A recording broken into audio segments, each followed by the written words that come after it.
One of the things that you mentioned when we did the strategy call was you actually created an Excel sheet. And I thought this was really, really cool for all the people that are starting a community and then they're putting things out there where they want to get engagement, but they're like, I post, but nobody really says anything. You talked about keeping an Excel sheet of community questions. How did that work? And like, what were some of the things that you learned from using it? Yeah, the engagement today is great because I don't have to do all of it, but that was not the case for a very long time. For a very long time, I was the one doing the majority of the posting and the majority of the commenting in the group every day for probably a couple years. So it's a lot to keep up with, and you're just experimenting with different things. So I was always trying to come up with ideas of things to talk about in the group. So questions do better than statements. So if you just preach something, you might get some responses, but probably not that many. But when you ask a question, people like to answer the question. In fact, I've heard stories of people on some of the like tech forums. You log into an account, you answer or you ask a question, then you create a fake account and go put the wrong answer to that question, and then that thread will blow up because everybody wants to give the right answer there, right? It's just some kind of human nature thing. So questions do really, really well. Now, some of those, and people like to talk about themselves just in general. We're human beings, and people generally like to share if they know the answer to something. They want everybody to know they know the answer to something. So I wouldn't say that I was like purposefully asking dumb questions, but I was not afraid to ask the dumb questions that I'm sure other people had too. And maybe I had some idea of an answer, but didn't know the full answer, or maybe there were other perspectives. So a lot of it was like any kind of question I could think of would go in that sheet. But there was a lot of things that ended up doing really well that got tons of engagement in the group that were not even industry related. Like, what did you go to college for? And what did you get your degree in? Because owning a website agency, not many people have a degree in that or even in something related. And it was really interesting to see what everybody's background was, or like, what was the worst job you had before you started your agency, and people love to share that kind of information.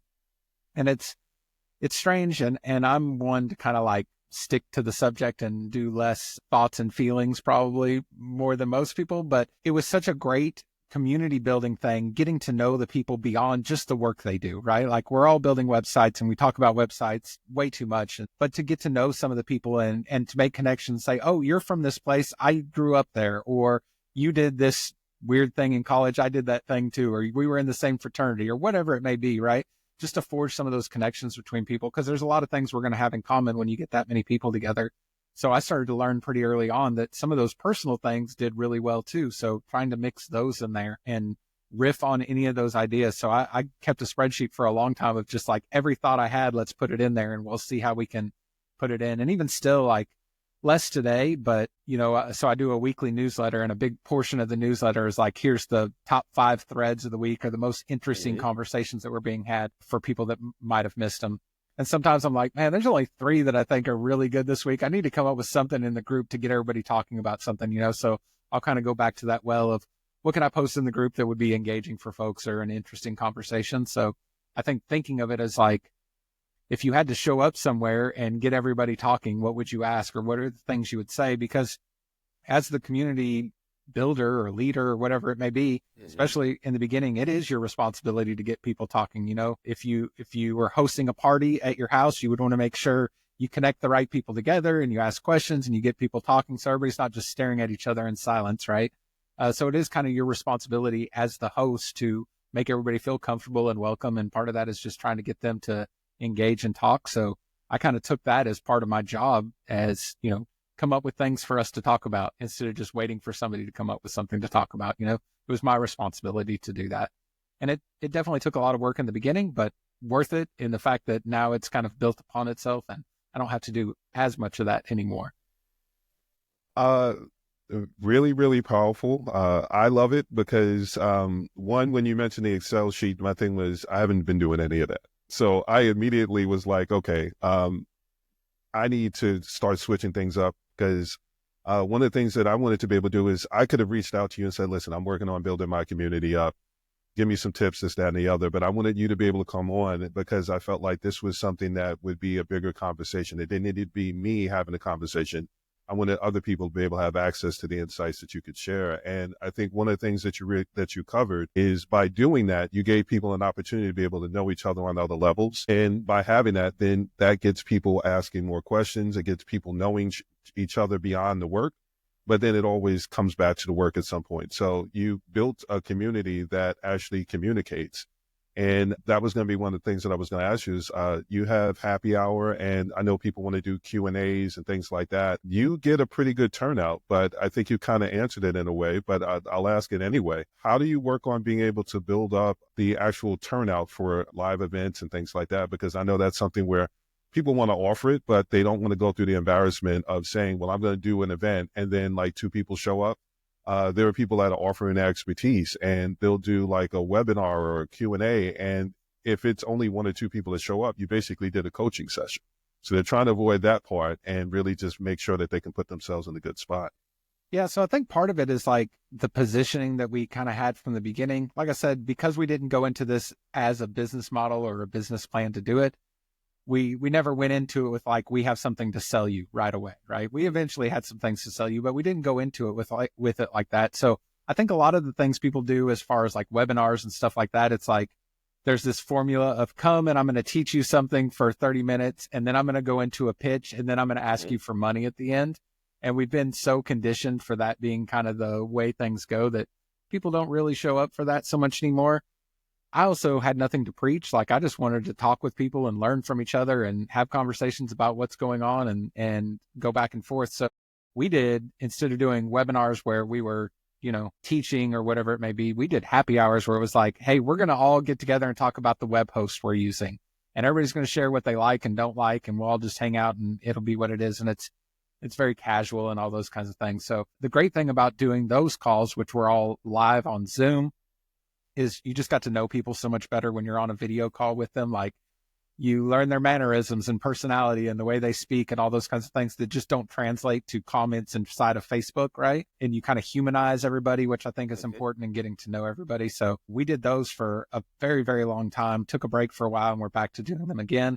But it's just a lot of fun to hang out with everybody and, learn from what they're doing and stuff. And like I said, we still kind of stick to that formula. In fact, we just scheduled our next one where we're going to be talking about content marketing, and my, promotion for those events is always like, here's what we're going to be talking about. Bring what you're doing and what's working and not working to share it with the rest of the group. Like it needs to be a collaborative experience where we're all coming there to share something, even if it's like, I don't get it. I've tried writing blog posts and I never get traffic. Okay, well, tell us about that, whatever it may be, because I think there's, like I said earlier, there's something to learn from everyone. So for me, it was always better to do some kind of like collaborative thing, get everybody involved. And one of the cool side benefits to that is we got to hear from a lot of people who probably would have never like spoke up or had a very big voice, right? So sometimes it's because they're marginalized in the community and they're, maybe due to their gender or their race or their age or their location, like there wasn't enough people like them for them to have a voice. But in a community setting like this, where we're all just on a call together, there wasn't enough of us for, none of us were in a majority at that point, right? So we just got to hear from people that we probably would have never heard from before. And I think that was really cool to just have that diversity and different perspectives and things like that you might not necessarily get when there's kind of the alphas in a group doing 90% of the talking, and it was never that way inside of our calls, which was really cool. And a lot of those people have become huge members of the community that everybody knows, and have shared lots of really interesting things. So the happy hour thing to me was a huge success just because it was everybody on equal footing. Let's just get together and hang out, which is definitely more my style than let me preach to you for an hour. No, I love it and appreciate it because as someone that's attended the happy hour, I got to know people and understand posts better because, I'm a sarcastic person. I'm not funny. My brother's funny. I'm sarcastic. So, I'm more in person. It's like, oh, you're funny. And I'm like, no, I'm sarcastic. It's only going to be funny in person. If I just put it in a post, the only thing that I can rely on are GIFs because the GIF allows me to be sarcastic in a way where I at least get to give the visual. But just in post, dry humors, things like that doesn't come across the same way. People get to learn things about each other, nuanced things that they wouldn't necessarily get from a post. And that kind of engagement is what allows people to start engaging in the actual written posts and the text posts and things like that. So I think it's really important. And I wanted to make sure I covered it because You're absolutely right. When people hear Q&As, webinars, things like that, even with the co-working session was a nice transition for those that wanted to kind of talk about work, but they didn't really talk about work. But you can go to some of the co-working sessions and you're basically sitting on Zoom or something like that in silence, unless someone happens to pop up with a question. And in some cases, you might be in a groove and somebody pops up with a question and it makes you lose track of what you were thinking of. So it can go a lot of ways, but I know that is an alternative for people that want to be able to do something where they bring people together and they can try to create what you created, but they don't necessarily, they might not have known about happy hour. Co-working is one of the ones that I know people have been doing, and you can learn about what people are doing, but you may not get that same level of interaction. So I love happy hour. I think more people should take a look at being able to do happy hour, and you're seeing someone that's successfully done it. So again, that was one of the reasons why I wanted to have you on.